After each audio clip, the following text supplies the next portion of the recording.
Good morning, good afternoon, and good evening, ladies and gentlemen. Supatease here with another video.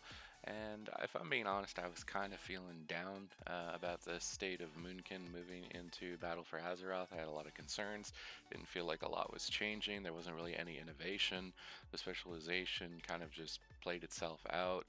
And it felt kind of bland.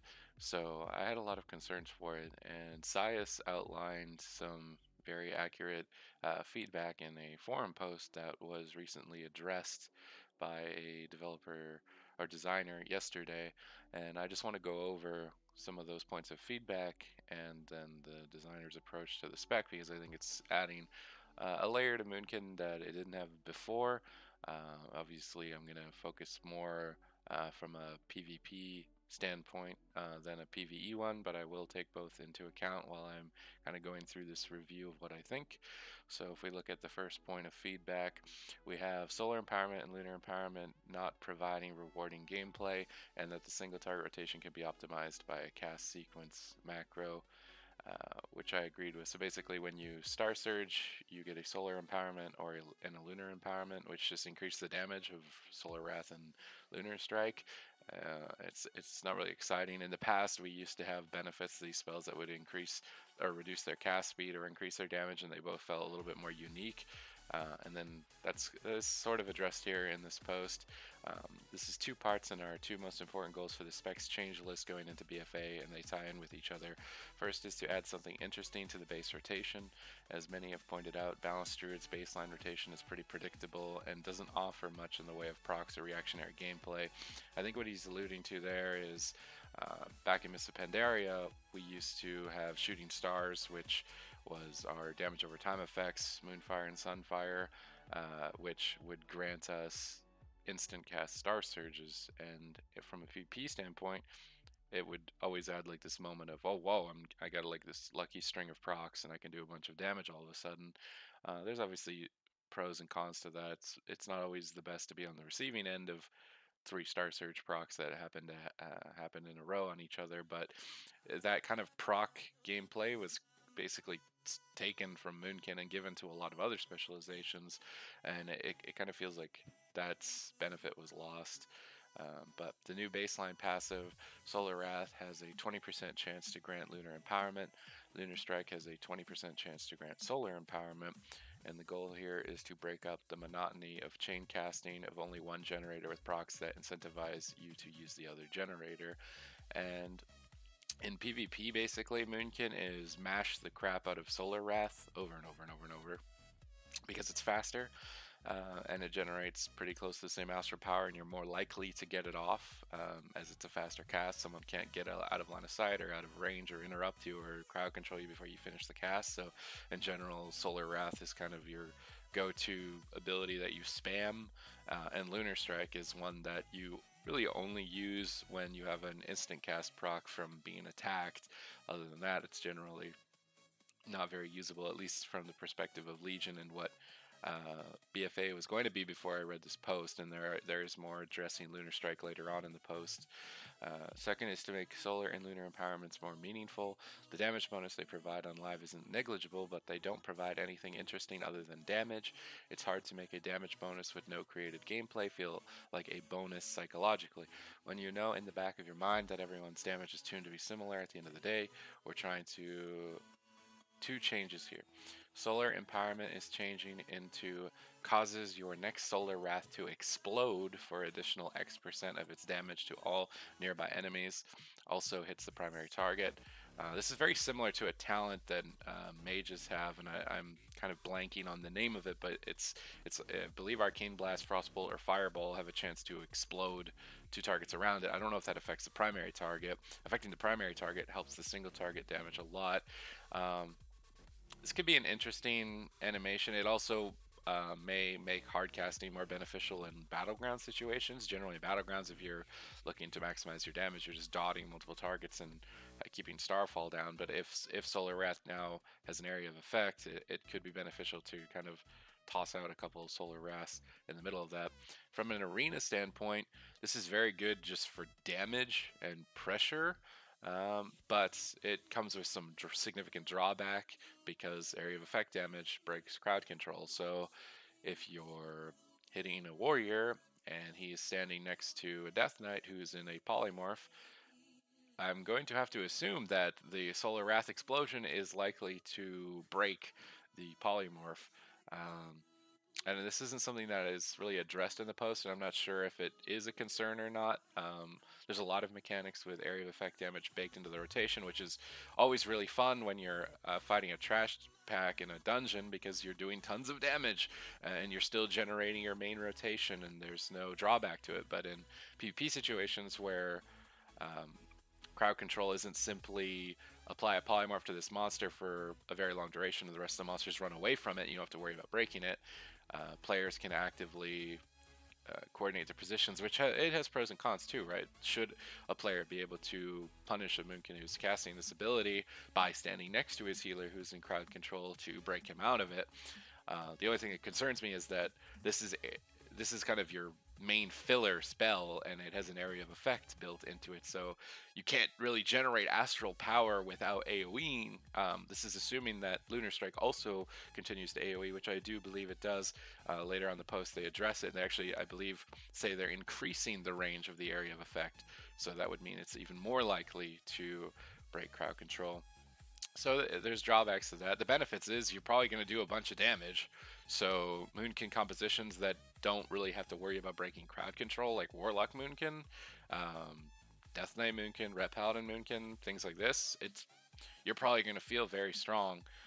But something with a mage, you're probably not going to feel too great. With a rogue, you're going to have to be very careful. And it kind of just depends on what your playstyle is for Moonkin. There's lots of different ways to do it. You can be a damage Moonkin or a crowd control Moonkin, but either way. This helps to differentiate the two empowerments a bit mechanically and visually. It also gives solar empowerments, which are now granted by Lunar Strike, an AoE component, so that when it procs while you're AoEing with Lunar Strike, you feel good about getting it and using the solar empowerment proc. Currently, the solar empowerment bonus is half the value of Lunar empowerment's damage bonus and scales by mastery at the same half rate. I'm not good at math. I'm going to have to see what that looks like live to really tell you what that means. The way that it comes across to me is that Lunar Strike is going to still be the one you'd want to use if you're hitting multiple targets, which there are situations you would want to do that over Solar Wrath. But in a PvP situation, especially Arena with 3 players or very minimal amounts of players, Solar Wrath is still probably the go-to for your spam filler. This is a very important point. Star-Lord talent is becoming baseline, making Lunar and Solar empowerment always reduce the cast time of their affected spells by 15%. This is a simple and direct way for empowerments to be felt and desired.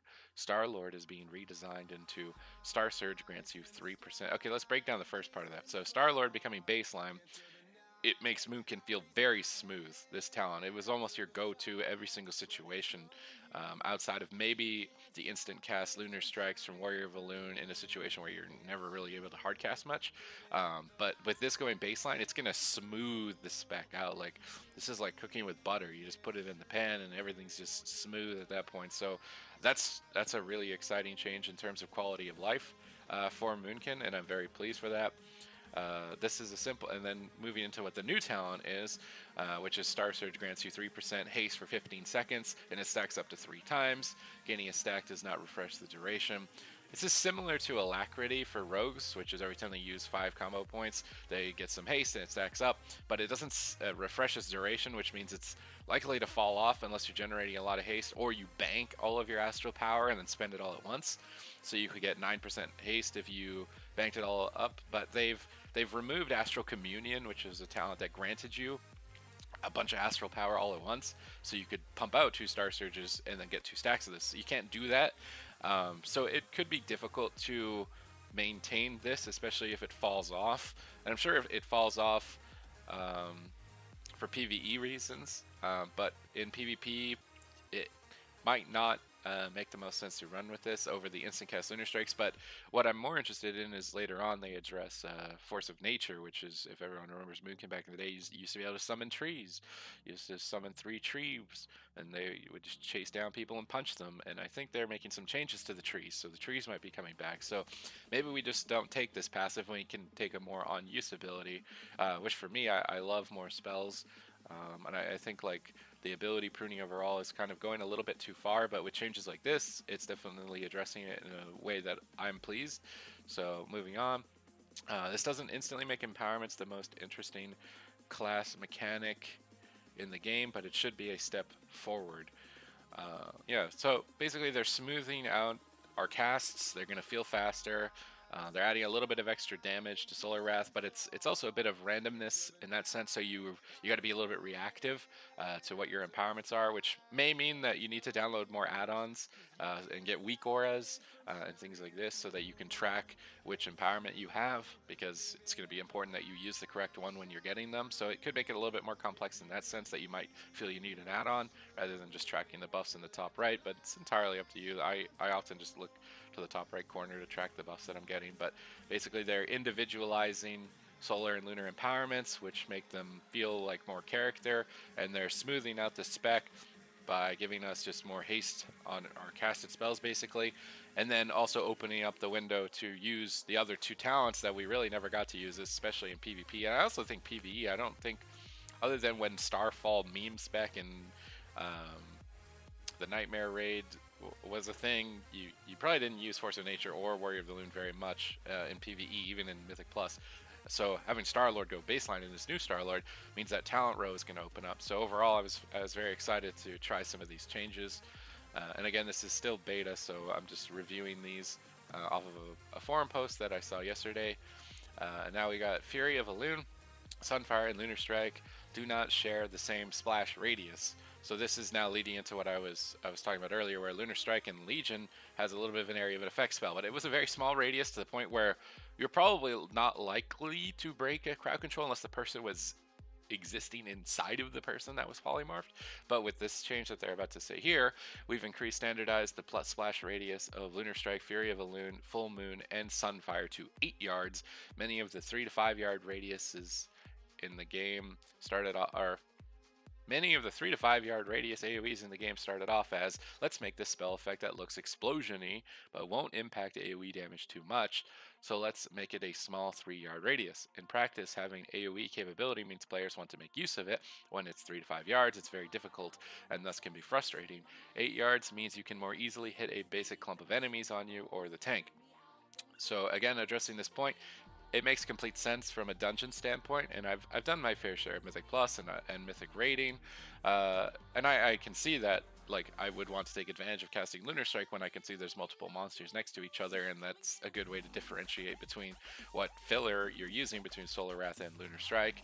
And I agree that the minimal yard range meant that it was very difficult to actually benefit from it. The downside in PvP by increasing the radius is that you're more likely to break crowd control, which is a very big detriment. And because now Solar Wrath has a chance with empowerment, and Lunar Strike and Sunfire all have, and Full Moon, I mean everything that they've listed here has an area of effect. Basically half of our abilities have a huge area of effect.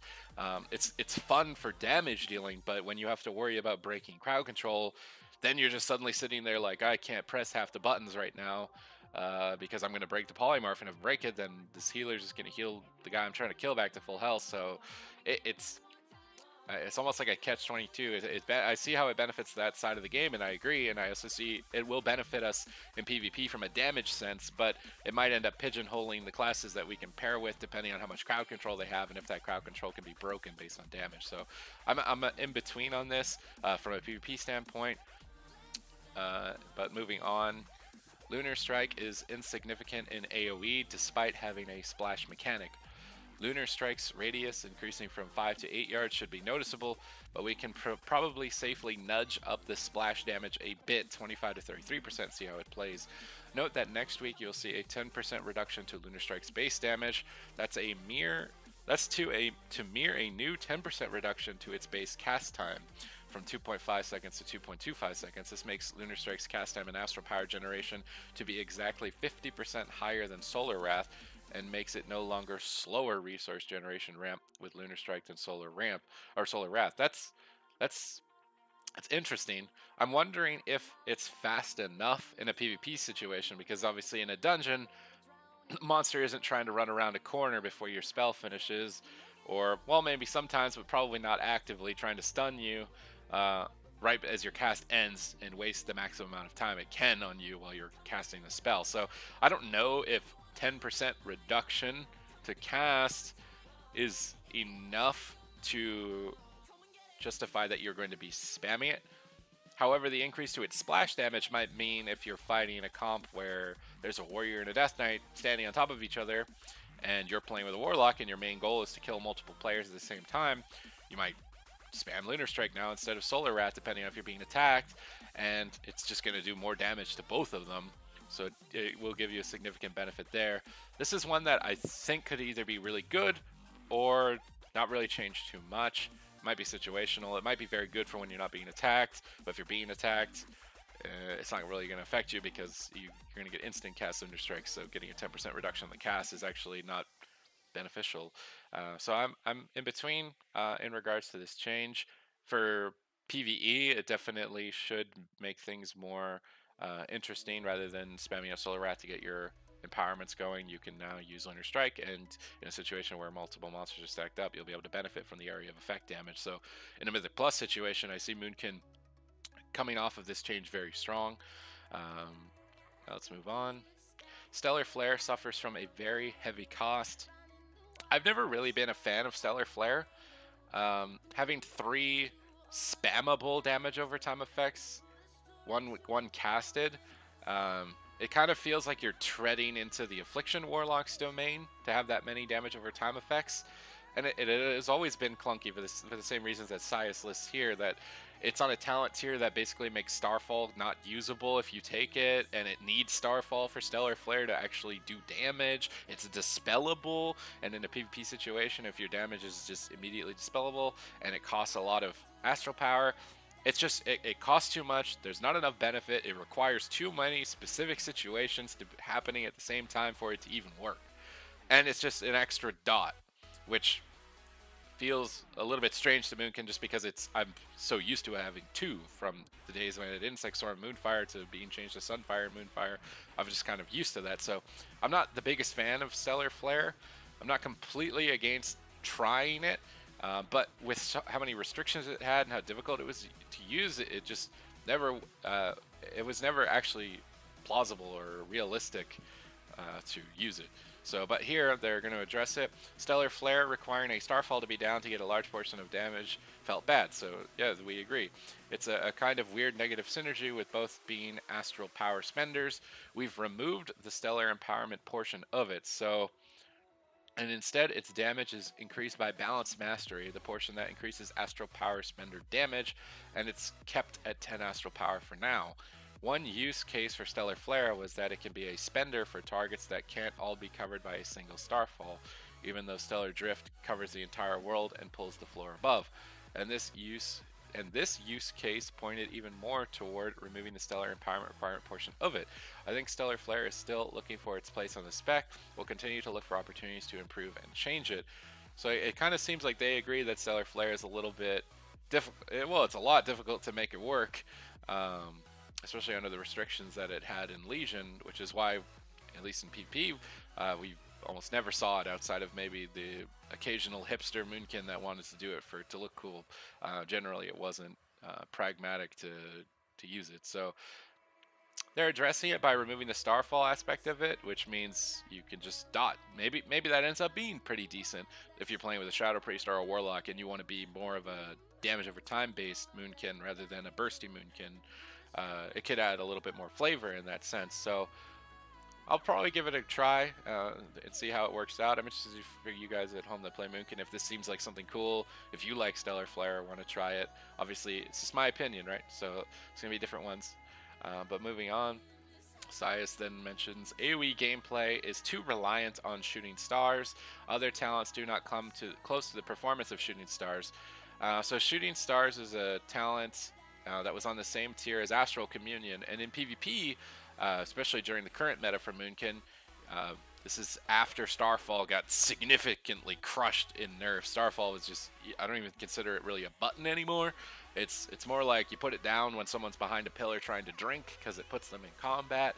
Other than that, you're generally not using Starfall because it's been crushed so hard by nerfs. So Shooting Stars kind of fell off in that sense. And Moonkin was really just a single target burst spec, and it still is right now in Legion. You focus on Incarnation, burst damage with Star Surge, and then Astral Communion. So if Starfall ends up being usable competitively, Shooting Stars will be competitive along with it because they synergize well with each other. But this talent, I think, at least this address of feedback, is more oriented to PvE. So Shooting Stars looks and feels cool, but provided just a little too much astral power, especially considering that the talent row it's now on with Stellar Drift and Stellar Flare provides no other resources generation. Reducing its astral power proc makes sense. So okay, so the talents are shifting up, and I'll take a look at the new talent tiers when I get a chance to get my hands on it later. I would argue that it means that the talent row should be organized a little bit differently, and it would make more sense for Shooting Stars to be on a row of generating astral power talents rather than by itself with two others that are spending. Because to say that it's justified to make Shooting Stars weaker because these other two talents, which don't work at all like it, would be weaker is a bit strange. It seems like maybe the talent tree should be reorganized, so it doesn't need to be reduced in that sense. It almost makes more sense for Shooting Stars to exist on the first talent tier with Warrior of Elune and Force of Nature, but I could also see it's making those talents lackluster. It also makes me wonder if maybe it would be better for Shooting Stars to be baseline the same as they're doing with Star-Lord. Maybe that would make Moonkin too powerful, and I'm taking that into consideration. But generally speaking, Shooting Stars is probably not going to be the talent you take, especially if it's competing with Stellar Drift. Well, maybe. It's all up in the air because I don't know where the damage tuning numbers are going to end up being, and I really don't think we're going to really know until the game actually launches where the damage numbers are going to be. It's still too far away to identify that. So it could end up being that we take Shooting Stars again and Starfall ends up being usable, but overall this change or this address to the feedback doesn't really affect anything. Let me just get this scrolling properly. Force of Nature suffers from scaling issues. Other talents have a notable effect on astral power generation. Yeah, Force of Nature has basically been very bad. It's been garbage. You've not been able to take it, and I kind of miss the little tree buddies that you could summon. So they agree that summoning some Trents on a long cooldown doesn't bring much in terms of mechanical interaction. It now generates some astral power over its duration. So I don't know if this means that every time the tree punches that you get some astral power, or if the tree just existing gives you astral power over time. This is kind of vague. Maybe it will say more specifically on the talent itself. But basically, now they're not just empty, soulless trees that are punching people. They're going to give you a little bit of power. You might get a Star Surge or two out of them, which would make them very good if you're being attacked. Because you're going to find it very difficult to cast spells to generate astral power. So instant ways to develop astral power while you're being trained is very nice. So this could open Force of Nature to be viable. I do miss the pet bar for Force of Nature Trents, much the same as Water Elemental. I miss the pet bar specifically because you could use these pets to eat crowd control abilities, more specifically freezing trap from hunters. So if you expected a hunter to trap your healer, which is usually obvious, they have some sort of crowd control leading into it, you could summon your Force of Nature Trents on your healer and use hold position. Now the hunter has to aim between all of these trees to land the trap on the healer rather than one of the trees. And that was just a nice niche way of using the spell that wasn't just using it for damage. And you can't do it without a pet bar because they just run at the target and attack it. You can't really tell them to come back or where to go. So, I mean, for myself personally, I would really like the pet bar to return for Force of Nature. Then Force of Nature is beneficial not only as just a damage button, but a way to soak abilities from other classes. That would be my added feedback to Force of Nature overall. But moving on, the current rate of astral power generation is pretty low, which I agree. It kind of feels like you're sitting there waiting with your hands up in the air before you get to start doing the fun spells like Star Surge and Starfall. But so let's see how they address this. Star Surge's cost hasn't been changed, but some amount of astral power generation has been added to a few places. Warrior of Elune, Force of Nature, Fury of Elune. Now I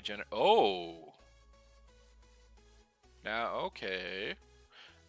Fury of Elune was basically not usable last expansion because it was too difficult to use. You would put a circle on the ground that would shoot a laser beam from the sky, and then you had to click to move it to follow where people were going. Now in PvP, when people are just flying around all over the place, yeah, that's not going to work, especially when it moves really slowly. So I believe, as far as I understand now, and moving to BFA, Fury of Elune automatically targets the laser on the person. I'm not 100% sure actually if it follows them when they move. It may. I could be wrong on this, and I'll double check it. But it's a lot easier to use. And if it generates astral power, it's almost replacing astral communion with an added giant laser beam effect.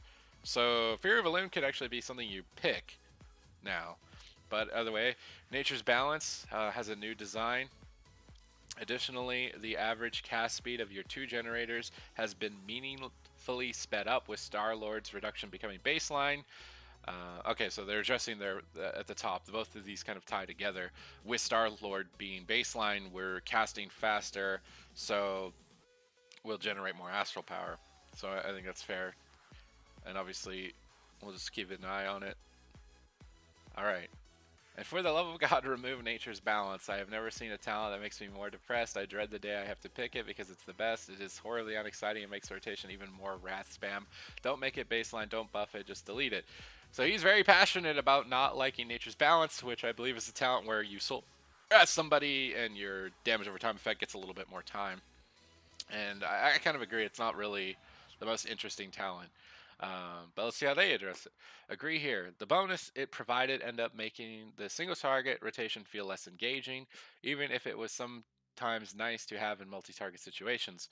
The new and redesigned version, so we get a new talent, basically, of Nature's Balance is, while in combat, you generate 2 astral power every 3 seconds.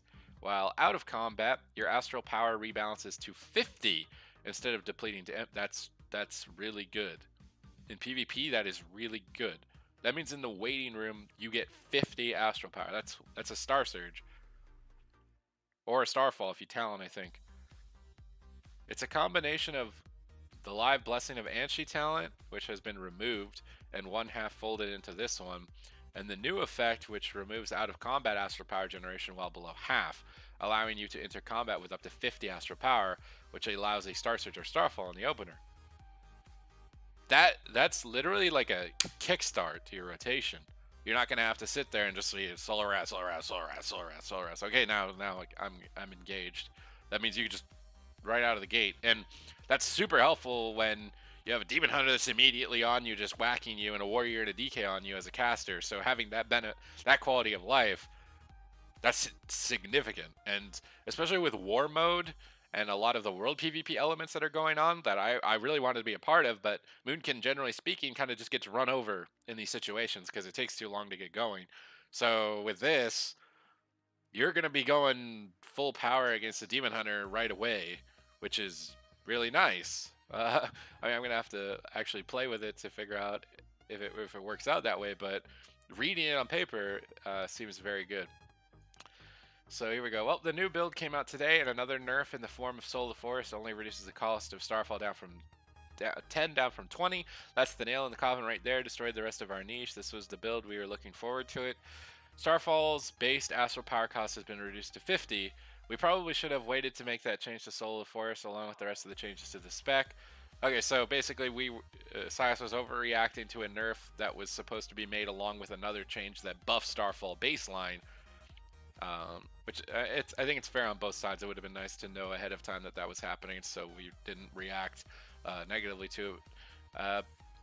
Overall, that the reduction to Soul of the Forest is still the right thing. I think many of you agree. 1/3 off the cost of Starfall for a talent is pretty overboard, but without the context of the rest of the changes, it's understandable that it doesn't look right. So that nerf makes sense now because they were just readjusting the baseline cost of Starfall, so Starfall is more usable. Again, if Starfall just doesn't do any damage, this all doesn't matter. So, like, keep that in mind when you're moving in to the next expansion, because currently in Legion, Starfall is very not powerful, and I think my mouse might have died. Either way, is my mouse dead? Wowhead, come on, Wowhead. All right, well, let's just get this refreshed really quick.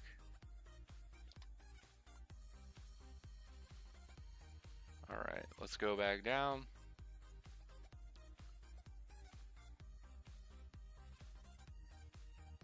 Let's find out where we were again. Either way, so far, Moonkin seems to be getting a lot of attention, which obviously I like because I'm a Moonkin main. It felt like Moonkin was feeling pretty bland and moving in, there wasn't really a lot going on with it, and I was very concerned about it. So reading this post, even though a lot of the changes I don't necessarily agree with for PvP specifically, it's nice that it's getting attention. So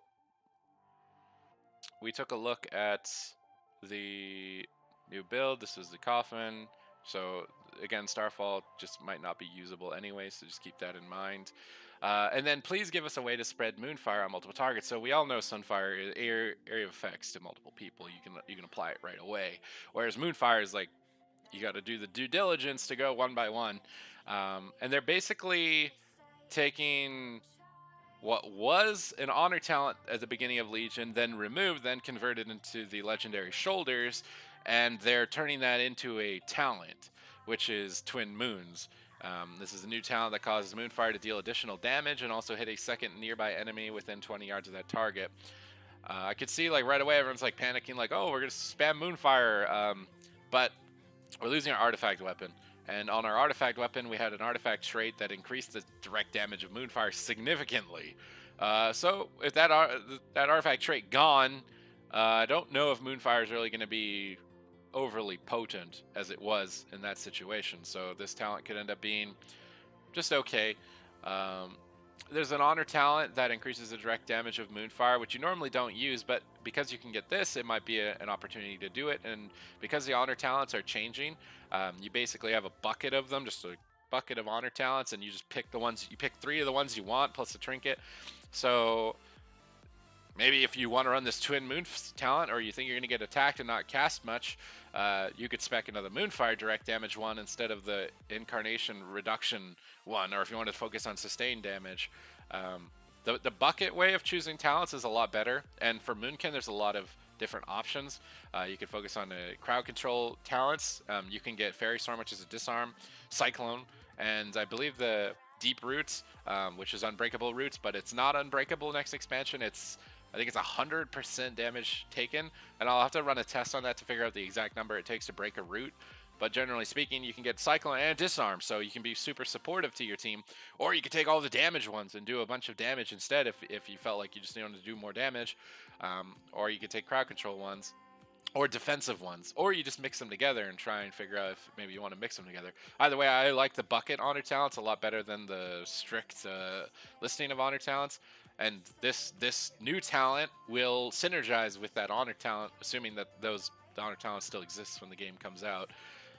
But generally speaking, one other change is to Celestial Alignment and Incarnation. Instead of, okay, so this is very important because Incarnation is a lot of our burst. Instead of providing 50+% astral power generation on Lunar Strike and Solar Wrath, they now provide 15% haste. So it's Icy Veins. And their damage bonus has been tuned down slightly for now. The Specs resource is a bit of a not super stable balance of astral power and lunar solar power empowerment generation and consumption, and Celestial Alignment Incarnation sometimes causes resource empowerment's overflow, a problem that a haste bonus doesn't have. Thanks for a well-written and constructive feedback, especially from the original poster. Okay, so Incarnation's getting an overhaul. We're just going to shoot out lasers really fast instead of generating a bunch of star surges. Celestial, this is now going back into the global cooldown changes that are happening in Legion. Celestial alignment has a very small duration window. Obviously, Incarnation lasts really long, it's 30 seconds. But Celestial alignment on global cooldown, I'm not talking about Incarnation. I think Incarnation on global cooldown is understandable and makes sense. But Celestial alignment, it doesn't really have a long duration. And especially in PvP with a spell that doesn't have a long duration and it's on global cooldown, you're immediately crowd controlled on it. It's really feels not fun with Celestial alignment version of it. And if I were to give feedback on that, I don't know if it's possible to have Celestial alignment off the global cooldown, but Incarnation on the global cooldown. I don't understand the back part of that, the technicalities of it. But it would feel a lot better if Celestial alignment was off global cooldown, Incarnation was left on global cooldown, simply because Celestial alignment's duration is so short comparatively. And it's very difficult to actually get off the spells in a PvP situation where people, again, are just running behind a box or stunning you or crowd controlling you in some other fashion. It's just, I don't know. It feels like you're too easily bullied around with Celestial alignment on global cooldown. But Incarnation makes sense because of its massive duration. So that would just be my only feedback moving for global cooldowns, at least, with Celestial alignment. But let's just talk about this overall. So Moonkin's getting a lot of attention. We're getting a lot of haste, it seems, added to the specs, which means we're just going to cast a lot faster, which feels good. There are changes to Starfall happening, but I don't know if they're really going to result in too much, especially if Starfall just doesn't do any damage as it has for the large majority of Legion. We're getting a Moonfire spec, which could be fun, could be really overpowered, could get heavily nerf batted as a result of being really overpowered. It's too hard to tell with the numbers not being tuned yet. We're not max level. We don't have all of our Azerite armor superpowers or whatever. So it's a little bit too hard to tell. And again, that's all number stuff. Overall, it seems like they're addressing the quality of life stuff, and it should mean that Moonkin feels better in world PvP dueling situations because we have better ramp and better immediate damage, which addresses losing Astral Communion, which I was worried about. So yeah, we could have. I'm really hoping at the end of the day that Moonkin ends up having a few niche options where you could be a damage over time Moonkin and focus on dots, or you could still be the bursty Moonkin and focus on hard cast with haste builds, or focus on like an overly defensive spec that's just a lot of instant cast because you know you're gonna get trained down. And I'm just hoping Moonkin has lots of options and variables to choose between, and you're not pigeonholed into one playstyle, because right now in Legion you're pretty much pigeonholed into press Incarnation, use all your Star Surges, hope the person dies, wait for it again, and then do it again. And you don't have the damage over time niche. You've got the defensive niche. You're gonna have more utility due to the honor talent bucket system rather than the honor talent layout that it had in Legion. So I am now a lot more excited for Moonkin and BFA. I was feeling a lot disappointed, and I think that was expressed through Cyous' feedback on this post as well, through some of his wording. So I'm feeling a lot better now about Moonkin moving into Battle for Azeroth, and I'm going to be testing this a lot more on the beta and trying to get you guys some videos and my opinions, or maybe potential guides for it moving into the future. So thank you for watching this and sticking through it. I hope that it provided you some beneficial insight into where Moonkin is going for Battle for Azeroth, and I will see you next time.